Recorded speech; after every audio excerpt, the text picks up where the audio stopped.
नमस्कार, welcome to all. आप सभी का स्वागत है रणधीर एजुकेशन में। आज का जो हमारा लेक्चर रहेगा यह इंडियन पॉलिटी का सबसे महत्वपूर्ण टॉपिक जिसको माना जाता है प्रियम्बल ऑफ द कॉन्स्टिट्यूशन, यानी प्रस्तावना, जिसे हम उद्देशिका भी कहते हैं।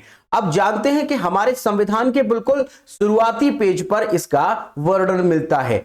आज के इस लेक्चर में हम समझेंगे कि उसमें जो शब्द प्रयोग किए गए हैं उनका क्या अर्थ है। हम जानेंगे कि हमारे संविधान में जो प्रस्तावना दे रखी है उसका अर्थ क्या है और प्रस्तावना को क्या इसका अंग माना जाता है या नहीं।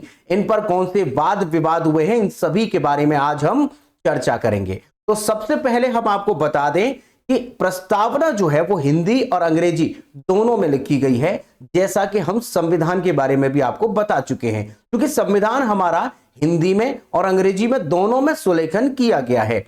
प्रीवियस लेक्चर्स में हम आपको बता चुके हैं कि इंग्लिश का जो इसने सुलेखन किया है वो प्रेम बिहारी रायजादा हैं, जबकि इसका कृष्ण कुमार वैद्य ने हिंदी का सुलेखन किया है। ये सब आप जानते हैं क्योंकि हम पहले इसको बता चुके हैं।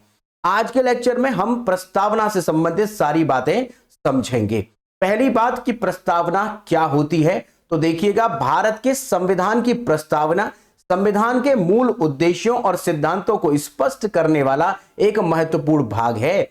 यानी अगर हम इस पेपर को पढ़ लें जो कि संविधान के शुरुआत में दे रखा है, जिसे हम प्रियम्बल कह रहे हैं, अगर इसी को पढ़ लिया जाए तो हमारा इसको पढ़ने के बाद यह पता कर पाना आसान हो जाता है कि हमारा संविधान का उद्देश्य क्या है, यानी उसका महत्वपूर्ण भाग है ये। उसको पढ़ करके हमें सारांश मिल जाता है कि हमारे संविधान का अक्सर उद्देश्य क्या है। ठीक है, यदि संविधान के पाठ की शुरुआत में अगर कहें तो इसे हम शुरुआत में, और इसे महत्वपूर्ण होने के कारण, क्योंकि पूरा का पूरा संविधान बताता है हमारी प्रस्तावना कि संविधान का उद्देश्य क्या है, इसीलिए इसे प्रस्तावना को हम संविधान की आत्मा कहते हैं, the soul of the constitution.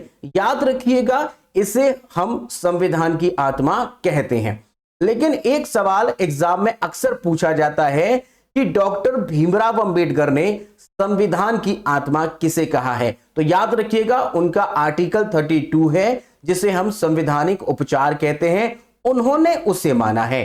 जब तक आपके एग्जाम में यह ना लिखा जाए कि डॉक्टर भीमराव अंबेडकर के अनुसार, तब तक आप इसी का जवाब देंगे, हमारे प्रियम्बल का, प्रस्तावना का, उद्देशिका का, जिसे हम संविधान की आत्मा कहते हैं। तो पहले आपको हम दिखा देते हैं, ये हमारी प्रियम्बल है जो कि इंग्लिश में है, उसी प्रकार हमारी प्रियम्बल हिंदी में भी है। ठीक है, इन्हीं में सारी बातें समझेंगे क्या लिखा हुआ है। ठीक है, और बताएंगे कि इसका क्या महत्व है, शब्दों को तोड़कर बताएंगे कि शब्दों का क्या अर्थ होता है। देखिएगा, इसमें शुरुआत होती है हम भारत के लोग भारत को एक संपूर्ण प्रभुत्व संपन्न समाजवादी पंथ निरपेक्ष लोकतंत्रात्मक गणराज्य बनाने के लिए तथा उसके समस्त नागरिकों को सामाजिक, आर्थिक और राजनीतिक न्याय, विचार, अभिव्यक्ति, विश्वास, धर्म और उपासना की स्वतंत्रता, प्रतिष्ठा और अवसर की समता प्राप्त करने के लिए तथा उन सब में व्यक्ति की गरिमा और राष्ट्र की एकता को और अखंडता सुनिश्चित करने वाली बंधुता बढ़ाने के लिए दृढ़ संकल्प होकर अपनी इस संविधान सभा में आज तारीख 26 नवंबर 1949 ईस्वी मिति मार्गशीर्ष शुक्ल सप्तमी 2006 विक्रमी को एतत् द्वारा इस संविधान को अंगीकृत, अधिनियमित और आत्मकृत करते हैं। हमारी संविधान की आत्मा यानी उद्देशिका यानी प्रस्तावना है। अब इनमें जो जो शब्द लिखे गए हैं उन सब के बारे में हम डिटेल से बात करेंगे।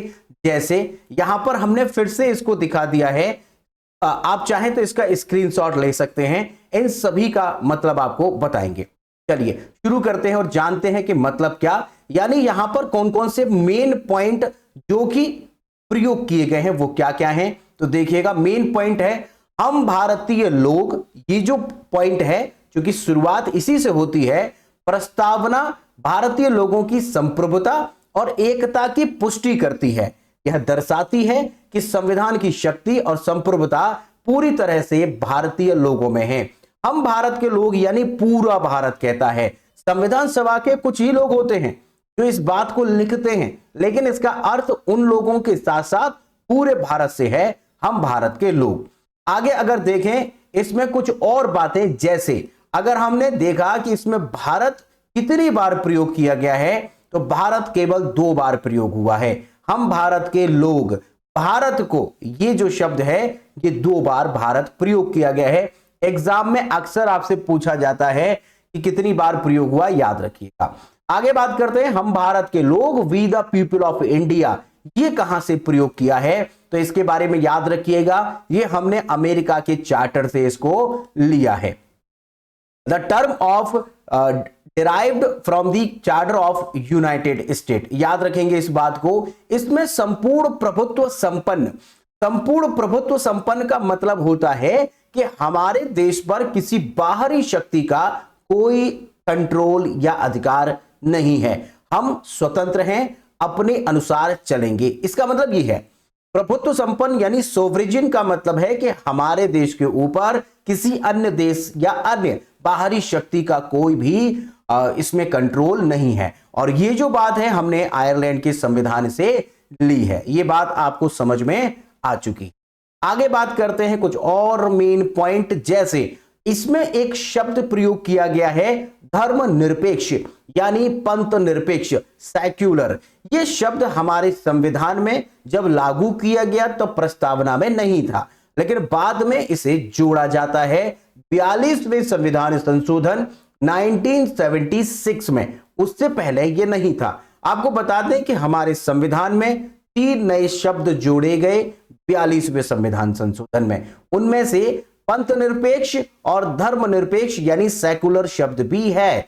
इसका मतलब होता है कि हमारे देश का कोई भी धर्म नहीं है, लेकिन हमारा देश सभी धर्मों को बराबर समझेगा, ऐसा हमारा संविधान कहता है। हमारे देश का कोई भी धर्म नहीं है। जो लोग, ये आपके जो कुछ लोग हैं जो रामायण वगैरह और पता नहीं क्या क्या पाठ करते हैं, और कुछ बाबा वगैरह हैं, वो लोग कहते हैं कि हमारा देश हिंदू राष्ट्र बनेगा, लेकिन आपको बता दें ऐसा पॉसिबल नहीं है, क्योंकि हमारे संविधान की मूल ढांचा जो प्रस्तावना है, मूल ढांचा है कि हमारा देश सेक्युलर है और सेक्युलर ही रहेगा। आगे बात करते हैं भाई, धर्मनिरपेक्ष का मतलब आपको समझ में आ गया है कि कोई धर्म हमारे भारत का नहीं है, बल्कि हम सभी धर्मों को बराबर समझेंगे। गणराज्य की बात करें, रिपब्लिक एक शब्द प्रयोग किया गया है। रिपब्लिक का क्या अर्थ है? रिपब्लिक का मतलब है कि भारतीय संघ का जो प्रधान होगा वो हमेशा इलेक्टेड होगा, ना कि वंश के आधार पर। अब जानते हैं कि भारतीय संघ का संवैधानिक जो प्रमुख है वो राष्ट्रपति होता है, और राष्ट्रपति का चुनाव होगा, उसके बच्चे राष्ट्रपति नहीं बनेंगे। जैसा कि हमारा देश रिपब्लिक है, ये बात प्रूफ हो जाती है। लेकिन अगर आप ब्रिटेन में जाते हैं तो ब्रिटेन में ऐसा नहीं है, क्योंकि ब्रिटेन में ब्रिटेन के जो राजा हैं, जो रानी हैं, उन्हीं के बच्चे आगे चल करके राजा रानी बनते हैं। वहां सिस्टम ऐसा नहीं है। हमारे देश में क्या है कि गणराज्य है, रिपब्लिक है, यहां पर सबसे मुखिया जो होगा वो हमेशा निर्वाचित होगा, वंश के आधार पर नहीं होगा।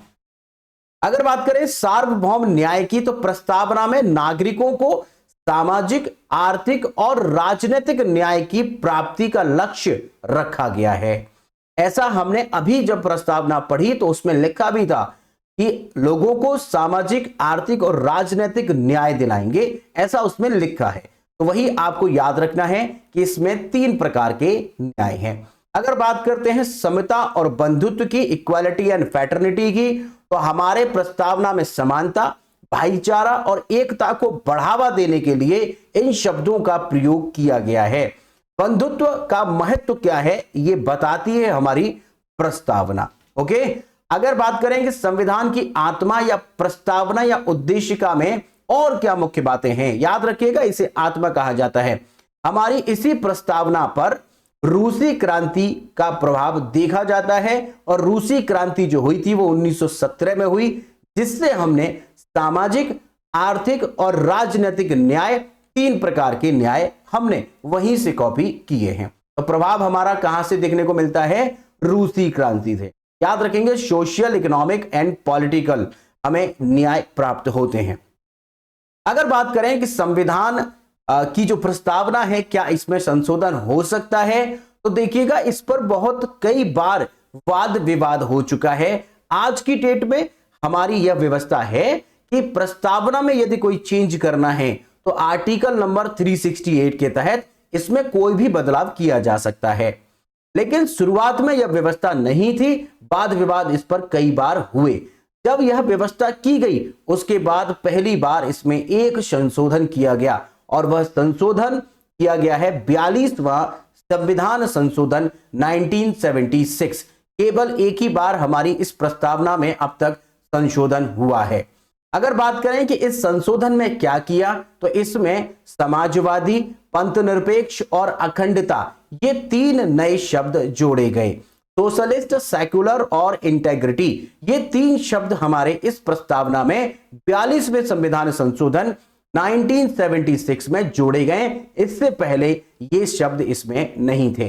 सोशलिस्ट, समाजवादी का मतलब होता है जो समाज के लिए काम करता हो, सामाजिक, समाज के लिए काम करता हो, उसे सोशलिस्ट कहते हैं। अब जानते हैं कि हमारे देश की अर्थव्यवस्था भी मिक्स्ड इकोनॉमी का उदाहरण है, जिसमें समाजवादी भी आता है और जिसमें कैपिटलिस्ट यानी पूंजीवाद भी आता है।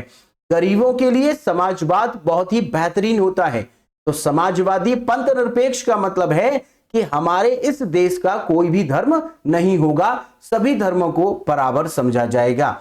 अखंडता का मतलब होता है कि इसे कोई भी तोड़ नहीं सकता है, अखंड है ये, इसका मतलब ये है। आगे बात करते हैं। भाई यहां पर आपने ये बातें तो समझ ली हैं। हमने आपको बता दिया कि प्रस्तावना में नंबर 1 शक्ति का स्रोत कौन है? जनता है। प्रस्तावना में वर्णित आदर्श कौन कौन से हैं? तो देखिएगा, न्याय है, स्वतंत्रता है, समानता है और बंधुत्वता है, ये आदर्श हैं। अगर बात करें प्रस्तावना में वर्णित आदर्शों की पूर्ति है तो शासन के मूलभूत आधार क्या हैं? तो संपूर्ण प्रभुत्व संपन्न, मतलब हमारे ऊपर, हमारे देश के ऊपर किसी बाहरी शक्ति का कोई कंट्रोल नहीं है।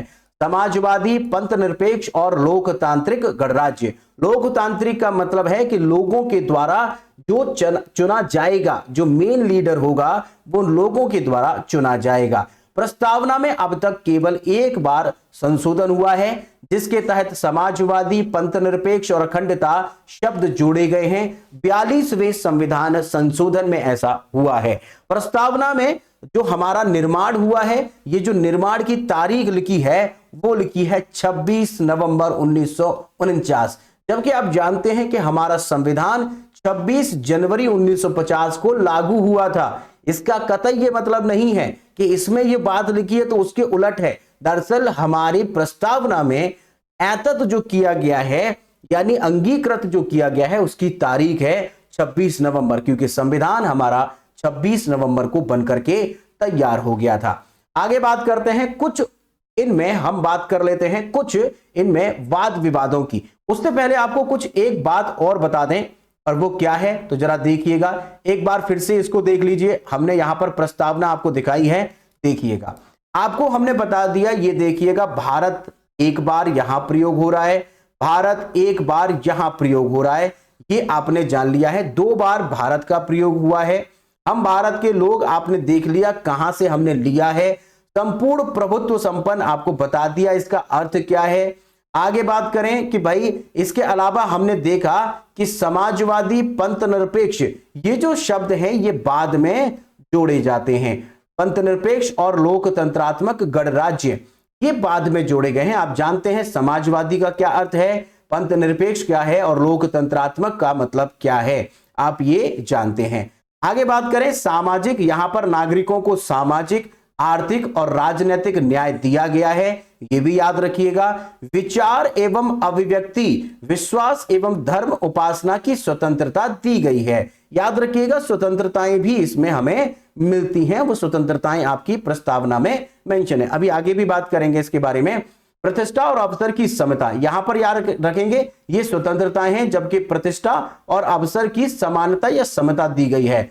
उन सब में व्यक्ति की गरिमा, राष्ट्र की अखंडता सुनिश्चित करने वाले, बंधु बढ़ाने के लिए दृढ़ संकल्प होकर अपनी इस संविधान सभा में आज तारीख इतना 26 नवंबर 1949 का यहां पर समय दिया गया है, क्योंकि इसी समय संविधान बनकर के तैयार हुआ था।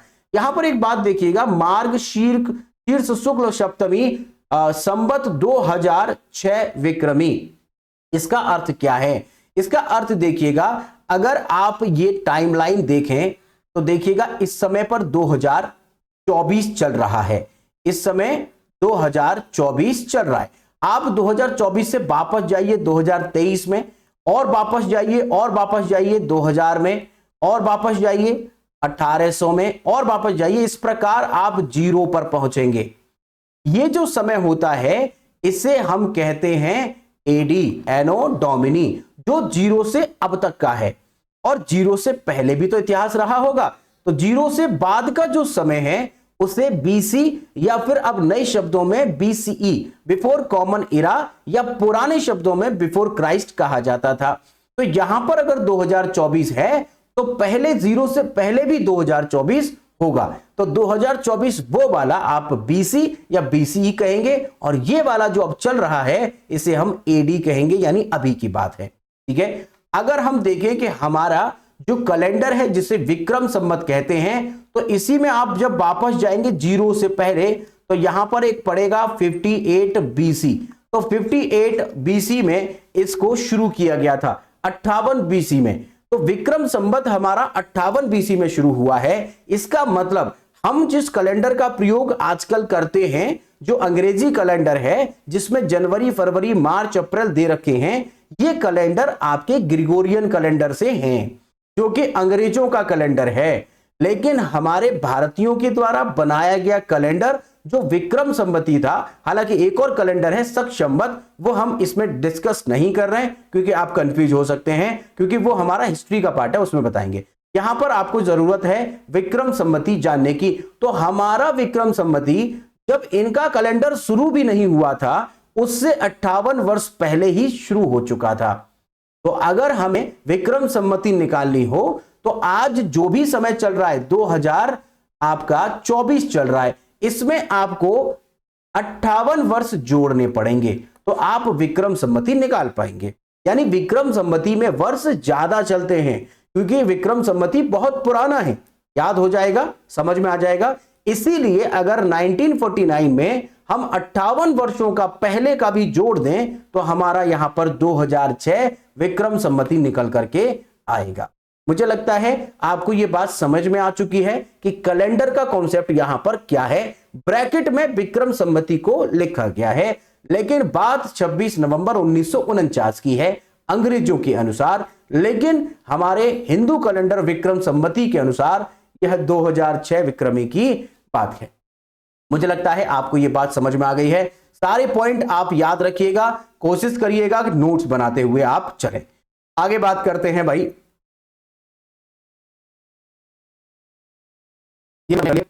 देखिएगा अगला पॉइंट, इस पर बताएं कि क्या संविधान की प्रस्तावना जरूरी है। ऐसा शुरुआत में कई बार डिस्कशन हुआ। जैसे अगर आप कोई किताब देखते हो तो उस किताब के बाहरी पेज पर कई बार लिखा रहता है प्रस्तावना, मेरे प्रिय छात्रों यह किताब मैंने इसलिए लिखी, उसलिए लिखी, ऐसी बातें उस पर लिखी रहती हैं, और शायद आप लोग उसको कभी पढ़ते भी नहीं हैं। ठीक उसी प्रकार शुरुआत में इसका ज्यादा महत्व नहीं था, लेकिन बाद में इस पर वाद विवाद होने लगे। नंबर 1 विवाद होता है, केस आता है 1960 में, और कहा जाता है कि जो प्रस्तावना है वह प्रस्तावना संविधान का भाग नहीं है। याद रखिएगा, शुरुआत में इसे प्रस्तावना को संविधान का भाग नहीं है यह कहा जाता है। यह पॉइंट इंपोर्टेंट है, आप याद रखेंगे, संविधान का भाग नहीं है। ओके, बेरुबा की बाद था ये 1960 में, लेकिन फिर इस पर विवाद होता है, फिर से वाद आता है। बेरुबा की बाद जो है 1960 में आया, याद रखिएगा। इसके बाद आता है गोलकनाथ बनाम पंजाब राज्य, यानी वर्सेस गोलकनाथ बनाम पंजाब राज्य 1967 में। पूरे 7 साल बाद फिर आता है, और फिर हमारे भारत में एक बार राष्ट्रपति भी बने हैं, चीफ जस्टिस भी रहे हैं। उन न्यायाधीश ने एक स्टेटमेंट दिया और उन्होंने कहा प्रस्तावना संविधान की मूल आत्मा है, मूल आत्मा है, ये इन्होंने कहा है। और उन्होंने कहा कि मूल आत्मा जिन्होंने कहा है उनके बारे में याद रखिएगा, एम हिदायतुल्ला। एम हिदायतुल्ला हमारे भारत के कार्यवाहक राष्ट्रपति भी बन चुके हैं, क्योंकि एक बार ऐसा हुआ था कि उपराष्ट्रपति ने भी रिजाइन दे दिया था और उसके बाद इन्होंने पद ग्रहण किया था। जैसा कि आप जानते हैं कि उपराष्ट्रपति भी ना हो तो CJI होता है, CJI chief justice of India, इस पद का दावेदार होता है। एम हिदायतुल्ला ने इसे मूल आत्मा कहा है। लेकिन इतना ही नहीं, इसके बाद फिर से वाद विवाद होता है और अब अगला केस आता है केशवानंद भारती बनाम केरल राज्य 1973।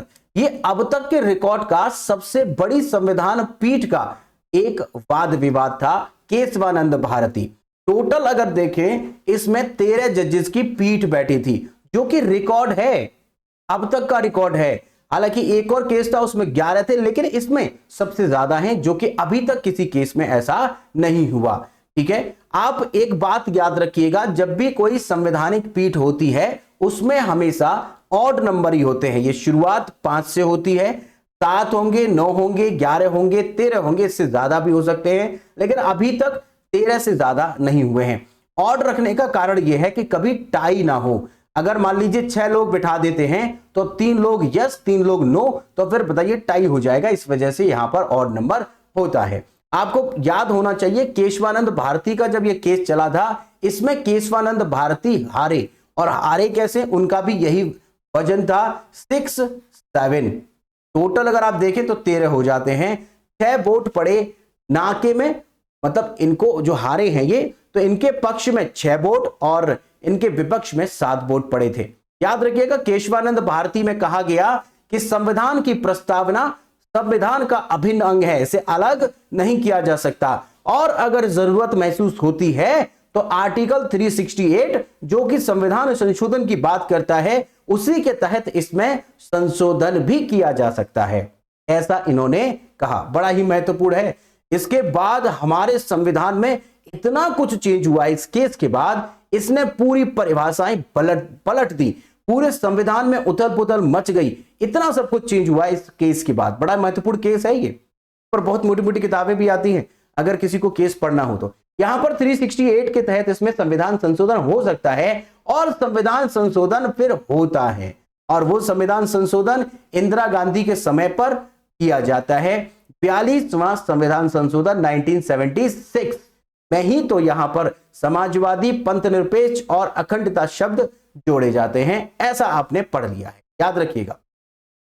हालांकि एक और हालांकि इंपोर्टेंट केशवानंद भारती है, इससे अलावा बेरूबाकी और आपका वो केस ज्यादा जरूरी है। यहां पर एक और केस है बॉम्बे बनाम यूनियन ऑफ इंडिया, भारत संघ, बॉम्बे वर्सेस भारत संघ, 1994 में केस आता है, और इसमें कहा जाता है प्रस्तावना संविधान का भाग है।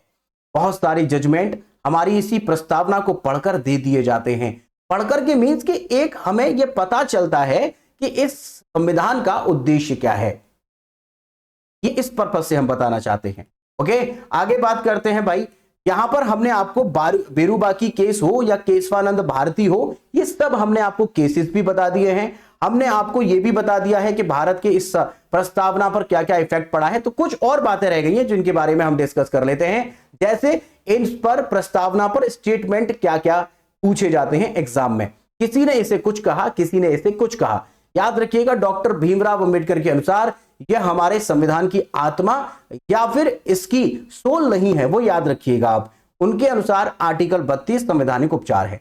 यहां पर एक स्टेटमेंट याद रखिएगा, उद्देशिका हमारे सपनों और विचारों का प्रतिनिधित्व करती है, ये कहा है अल्लादी कृष्णमचारी अय्यर ने। ओके, याद रखिएगा स्टेटमेंट पूछे जाते हैं। अगला स्टेटमेंट देखिएगा, उद्देशिका हमारे प्रभुत्व संपन्न लोकतंत्रात्मक गणराज्य की जन्म कुंडली है, के.एम. मुंशी ने कहा है जन्म कुंडली है। अगला पॉइंट याद रखिएगा, उद्देशिका राजनीतिक की जन्म कुंडली है, राजनीति की जन्म कुंडली है, पॉलिटिकल हॉरोस्कोप है उद्देशिका, ये भी के.एम. मुंशी ने कहा है। जब भी कभी जन्म पत्री की बात आए के.एम. मुंशी लगाएंगे। संविधान शरीर है तो प्रस्तावना उसकी आत्मा, प्रस्तावना आधारशिला है, संविधान उस पर खड़ी अट्टालिका है। यह बात कही है सुभाष कश्यप ने, याद रखिएगा सुभाष कश्यप। एक बात एग्जाम में अक्सर पूछी जाती है कि लोक कल्याण कहां दिया गया है, ऑप्शन में होता है प्रस्तावना, राज्य के नीति निर्देशक तत्व, तो याद रखेंगे लोक कल्याण की कोई भी बात हमारी प्रस्तावना में नहीं है, बल्कि यह लोक कल्याण DPSP directive principle of state policies में दी गई है। उसके बारे में हम आगे चर्चा करेंगे। जिन आदर्शों की बात है वह लिखित है, मूल अधिकार, राज्य के नीति निर्देशक तत्व, मौलिक कर्तव्य, ये सभी आपके आगे चल करके आएंगे, यहां पर ऐसा कुछ भी नहीं है। अगर करें क्रांतियों की, तो 3 क्रांतियों का प्रभाव हमारी इस प्रस्तावना पर देखने को मिलता है। नंबर 1 फ्रांसीसी क्रांति, जिससे हमें स्वतंत्रता, समानता, बंधुता, ये आपके शब्द मिले हैं। फ्रीडम, इक्वालिटी एंड फ्रेटर्निटी आपने देखा फ्रांसीसी से है। अमेरिकी क्रांति से राजनीतिक और व्यक्तिगत यहां पर स्वतंत्रता मिली है, जिसमें पॉलिटिकल और पर्सनल फ्रीडम कह सकते हैं। आगे बात करते हैं रूसी से क्या मिला है, आर्थिक समानता, इकोनॉमिक इक्वालिटी। 3 क्रांतियों का हमें इस पर प्रभाव देखने को मिलता है। 5 प्रकार की स्वतंत्रताएं हमें इसमें देखने को मिली थी, आपने पढ़ी थी, वो कौन सी है? नंबर 1 विचार, नंबर 2 अभिव्यक्ति, नंबर 3 विश्वास, धर्म और उपासना। आपने देखा था ना, विचार, अभिव्यक्ति, विश्वास, धर्म और उपासना की स्वतंत्रता। 5 प्रकार की स्वतंत्रताएं याद रखिएगा, एग्जाम में आता है। 3 प्रकार के न्याय दिए गए हैं, और वो भी क्रम याद रखिएगा, सामाजिक, आर्थिक और राजनीतिक, 3 प्रकार के न्याय दिए गए हैं हमारी प्रस्तावना में। और 2 प्रकार की समानता है, अवसर और प्रतिष्ठा की समानता। सबको अवसर समान मिलेंगे और जो प्रेस्टीज है वो भी सबकी बराबर रहेगी, समानता मिली है। ओके, आगे 1 प्रकार की इसमें बंधुता मिली है। तो याद रखिएगा 5 प्रकार की स्वतंत्रताएं हैं, 3 प्रकार के न्याय हैं, 2 प्रकार के समता है, समानता है। न्याय 3 प्रकार के, समानता 2 प्रकार की, बंधुत्व 1 प्रकार। ठीक है, अब इस पर आधारित कुछ प्रश्न पूछ लेते हैं आपसे। प्रश्न देखिएगा क्या है, भारतीय संविधान की प्रस्तावना में समाजवादी शब्द का क्या मतलब है? तो समाजवादी शब्द का मतलब है समाज के सभी वर्गों के बीच समानता। समाज का कोई सा वर्ग हो, चाहे वो क्षत्रिय हो, वैश्य हो, शूद्र हो या कोई और हो, तो वहां पर यहां बराबरी का अधिकार मिलता है। आगे बात करते हैं, अगला प्रश्न क्या है, भारतीय संविधान की प्रस्तावना में लोकतंत्र शब्द किस प्रकार से सरकार को संदर्भित करता है? इसका मतलब है कि यहां पर जो होगी सरकार, वो प्रतिनिधि लोकतंत्र होगा। यहां पर ऑप्शन बी आपका राइट हो जाएगा। अगला प्रश्न देखिएगा, प्रस्तावना में समाजवादी शब्द जोड़ा गया था, इसे किस संविधान संशोधन द्वारा जोड़ा गया था? आप बताइएगा। संविधान संशोधन अभी जस्ट हमने बताया, वो था 42वां संविधान संशोधन, 42वां संविधान संशोधन 1976। अगर प्रश्न देखिएगा, प्रस्तावना में समानता शब्द जोड़ा गया था, इसे किस संविधान संशोधन द्वारा जोड़ा गया था? ये आपको बताना है। 43, 42, 44 और 73। इसका जो राइट आंसर होगा आप उसे कमेंट बॉक्स में करके हमें बताइएगा। इसका आंसर आप सभी लोगों को कमेंट बॉक्स में कमेंट करना है, तो प्लीज कमेंट करके आप बताइएगा। क्वेश्चन नंबर 4 इसका आंसर, ये कमेंट जरूर करिएगा। अगर आपका कोई प्रश्न है, कोई डाउट है या कोई सुझाव है, आप कमेंट कर सकते हैं। हम आपके कमेंट को सीरियसली लेंगे और उस पर काम करेंगे। आपका कोई डाउट हो तो पूछ सकते हैं। आपने अभी तक चैनल को सब्सक्राइब नहीं किया है या चैनल पर पहली बार आए हैं तो चैनल को जरूर सब्सक्राइब करिएगा, बेल आइकन को जरूर प्रेस करिएगा। बेल आइकन को प्रेस करने का फायदा होगा कि हमारे लेक्चर्स के नोटिफिकेशन सबसे पहले आपको प्राप्त होंगे। इसके अलावा आप हमसे जुड़ सकते हैं फेसबुक, इंस्टाग्राम और टेलीग्राम पर। टेलीग्राम पर जुड़ने का फायदा यह होगा कि आपको हमारे पीडीएफ, करंट अफेयर के quiz form, daily current affair, उसके पीडीएफ सभी वहीं पर प्राप्त होंगे। तो टेलीग्राम जरूर ज्वाइन करिएगा। @रणधीर एजुकेशन लगा करके सर्च कर लेना आप, वहां पर टेलीग्राम पर आपको हमारा चैनल दिख जाएगा, उसे ज्वाइन करिएगा। ये लोगो आपको दिख जाएगा। इसके अलावा फेसबुक, इंस्टाग्राम पर भी आप हमें फॉलो कर सकते हैं। लेक्चर के लास्ट तक बने रहने के लिए आप सभी का बहुत बहुत धन्यवाद। मिलते हैं नेक्स्ट लेक्चर में। शुक्रिया, थैंक यू सो मच।